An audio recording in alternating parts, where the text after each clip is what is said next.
comprendre ce principe. Chaque joueur, au début de la partie, possède son stock initial de capitaux. Il y a 4 types de capitaux. Capital financier, capital culturel, capital social, capital symbolique. Bon, le capital financier, tout le monde voit ce que c'est. C'est la richesse matérielle. Le capital culturel, c'est les connaissances qu'on accumule, qu'on acquiert au fur et à mesure de notre vie. Le capital social, c'est les relations qu'on entretient et qui développent évidemment le capital culturel et pourquoi pas le capital financier. Et puis le capital symbolique, c'est le prestige social. Alors on a 4 joueurs, 4 lycéens, 2 d'un grand lycée, 2 d'un petit lycée. À la fin de la seconde, chacun doit choisir entre voie générale ou voie technologique. Lançons le dé.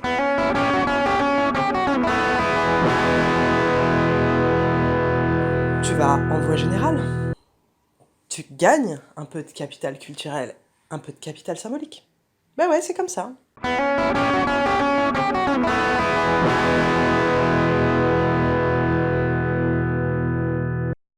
Ton lycée est petit et ne peut proposer toutes les spécialités de la voie générale.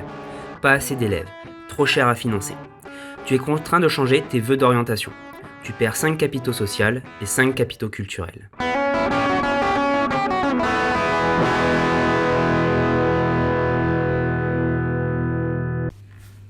Ah, ton lycée a fait le choix du tout numérique.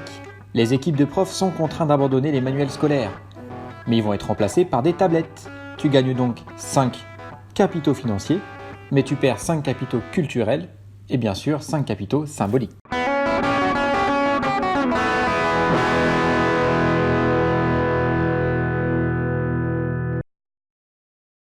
C'est le moment tant attendu des E3C.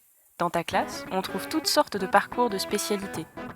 Le jour de l'épreuve commune de langue, tu réalises que la moitié de tes camarades a choisi LLCE et qu'ils font 4 heures d'anglais par semaine de plus que toi. Vous passez pourtant la même épreuve. Tu perds 10 capitaux culturels et 5 capitaux symboliques.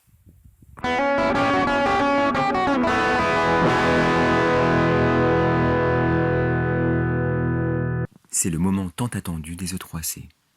Tu es très travailleur et sérieux, mais il t'a toujours fallu plus de temps que les autres pour consolider tes acquis. Tu es très inquiet à l'idée d'être évalué en milieu de parcours et que cette évaluation compte pour le bac. Tu perds tous tes moyens pendant l'épreuve d'histoire géo. Tu perds 5 capitaux symboliques et 5 capitaux culturels. Nos 4 lycéens, nos 4 joueurs ont leur bac. Waouh. Mais c'est pas le même bac. Bah ouais, quand il y a du contrôle continu, c'est plus le diplôme qui est intéressant, c'est le capital de l'établissement. Maintenant, il faut déterminer quel est le grand lycée, quel est le petit lycée dans lequel tu as fait ta scolarité. Oh, bah toi c'est le grand lycée de centre-ville. Bah tu gagnes du capital financier, culturel, social et symbolique. Ah puis toi, petit lycée de campagne, tu perds un peu de capital symbolique et un peu de capital culturel. Bah ouais, c'est comme ça. C'est ça maintenant, l'Éducnet ?